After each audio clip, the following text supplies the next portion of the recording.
That beer you were planning to grab for the weekend. It might cost you more. The same goes for that new sofa you've been dreaming about. A new round of trade wars is here, and with new tariffs on goods from pretty much everywhere, they're hitting a lot closer to home than you think. In 2020, the global economic playbook got tossed out the window. This isn't just a news headline, it's a direct hit to your wallet. In this video, we're going to break down what these Trade Wars 2.0 really mean for you. Section 1. What are we even talking about? Alright, let's start with the absolute basics. What on earth is a tariff? Think of it as an extra price tag the government slaps on products coming in from other countries. The idea is to make foreign stuff more expensive, which in theory should get everyone to buy more goods made right here at home. But who actually pays that price? Well, that's where things get complicated. And we're not talking about tiny tweaks. The US is now seeing some of its highest average tariff rates since the 1930s. The year 2025 has been a whirlwind of new tariffs, executive orders, and global disputes that have completely reshuffled the deck. And unlike old trade spats that felt a million miles away, this new wave is aimed squarely at the stuff you buy every day. The main players in this economic drama are our biggest trading partners, China and our next-door neighbors, Canada and Mexico. Section 2. The who and why, the players and their motives. To get how we ended up here, you have to look at the why. The official reasons for this tariff storm are a mix of economic strategy and national security concerns. First, a universal 10% import tax hit almost all of our trading partners in April 2025, with even higher rates slapped on many countries. But the story doesn't stop there. With China, the justification has been twofold. The big one is a tariff specifically targeting the flow of fentanyl and the chemicals used to make it. In early 2025, a 10% tariff was imposed on Chinese goods for this reason, and that was quickly doubled to 20% in March. On top of that, there's a reciprocal tariff meant to fight back against what are seen as unfair trade practices. This created an insane situation where, for a moment in April, the combined tariff rate on many Chinese imports shot up to a mind-boggling 145%. After some negotiation, this was brought down to a baseline of 30%. That's the 20% fentanyl tariff plus a 10% reciprocal tariff. But the situation is anything but stable. For our North American neighbors, the story is different but just as dramatic. In early 2025, new tariffs were announced for both Canada and Mexico, again citing concerns over fentanyl trafficking and trade imbalances. While a huge chunk of trade, over 84% as of August 2025, is still tariff-free thanks to the USMCA trade deal, the new tariffs hit specific critical sectors. Goods outside the agreement have been hit with tariffs, with some non-USMCA compliant Canadian goods facing rates as high as 35%. And it's not just those three.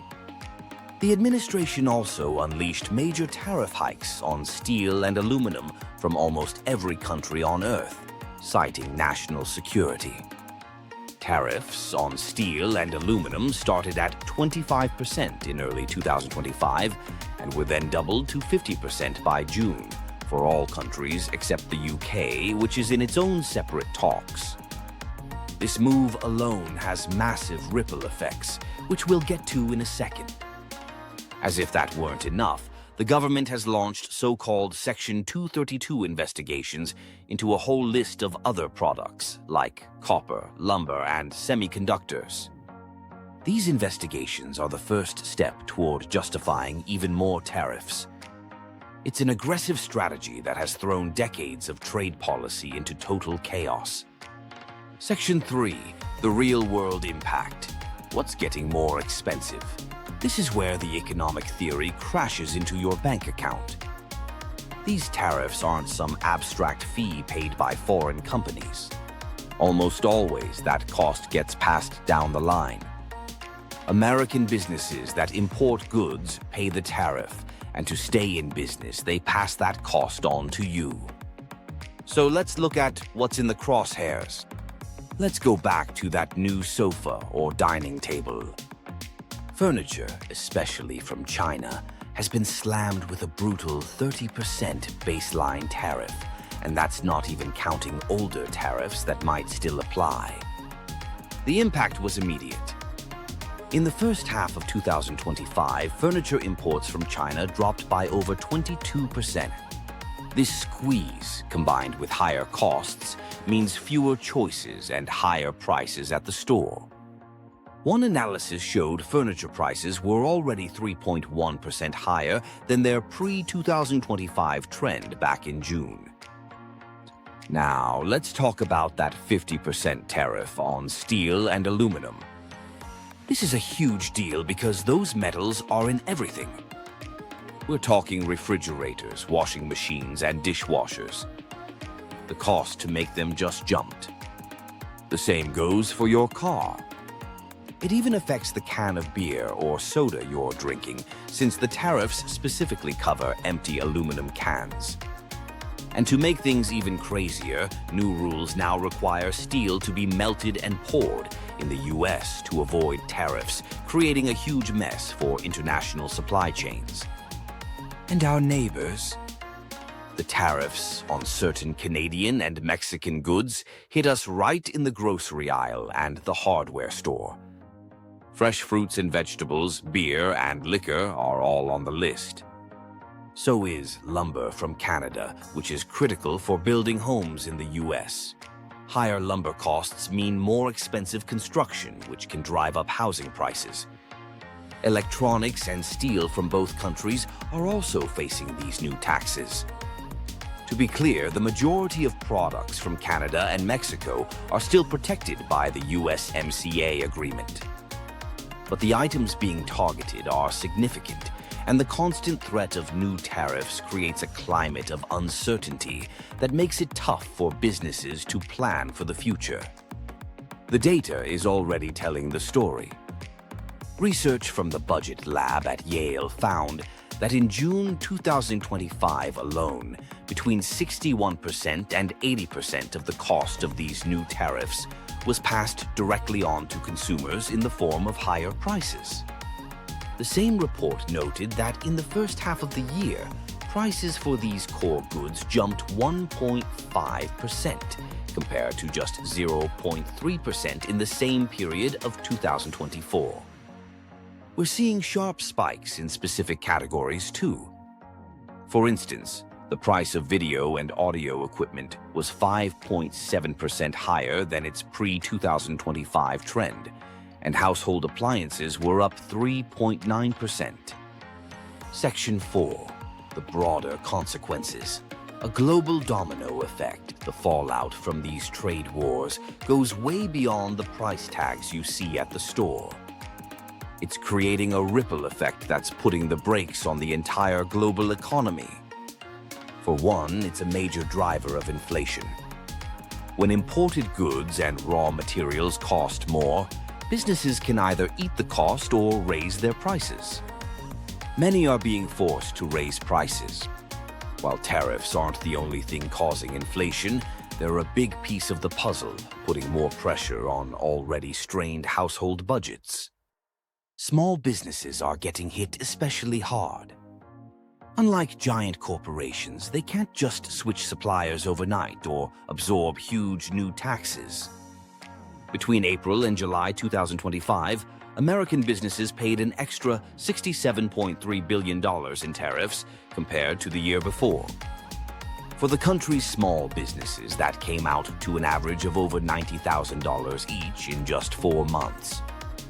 That's money they can't use to hire people or grow their business. In fact, reports show that all this uncertainty is making many companies hesitate to hire new workers. There's also the risk of this escalating into a full-blown global trade war. When the US puts up tariffs, other countries don't just take it, they hit back. Canada, for example, immediately responded with its own tariffs on American goods. This back and forth is a dangerous game. Many economists are drawing parallels to the infamous Smoot-Hawley tariffs of the 1930s, which made the Great Depression worse by causing a collapse in global trade. We're not there yet, but the path we're on has a lot of experts worried. Finally, these policies are putting our closest allies under extreme economic pressure. The tariffs on Mexico, for instance, could shrink its economy and risk a serious recession if they're kept up long-term. That kind of instability next door can have all sorts of unforeseen consequences for the US Section 5. What this all means for you. So after all that, what's the bottom line? The most immediate takeaway is that your money probably won't go as far as it used to. The era of predictably cheap prices for a lot of imported goods is on pause. Everything from groceries to big-ticket items like cars and appliances is now caught in the unpredictable winds of trade policy. This isn't a reason to panic, but it is a reason to be informed. Understanding that a sudden price hike on a TV might not be the store's fault, but the result of a 30% tariff gives you context. It makes you a smarter shopper. It also means that Made in the USA might start looking more attractive, which is one of the stated goals of these policies. But even that isn't so simple. Many American-made products still use imported parts that are now more expensive, so even their prices might go up. The key is to pay attention. Keep an eye on the news about these tariffs, because as we've seen in 2025, the rules can change with almost no warning. This volatility is the new normal, at least for now. Knowing which industries are being targeted can help you guess where prices might be heading next. Ultimately, Trade Wars 2.0 isn't just politics. It's an economic tidal wave that's reshaping the world for all of us. The long-term effects are still anyone's guess, but the short-term reality is clear. Your imports are facing new taxes, and the bill is starting to arrive. But I want to hear from you. What are your biggest concerns about all this? Have you already noticed prices going up on certain products? Drop a comment below and let's talk about it.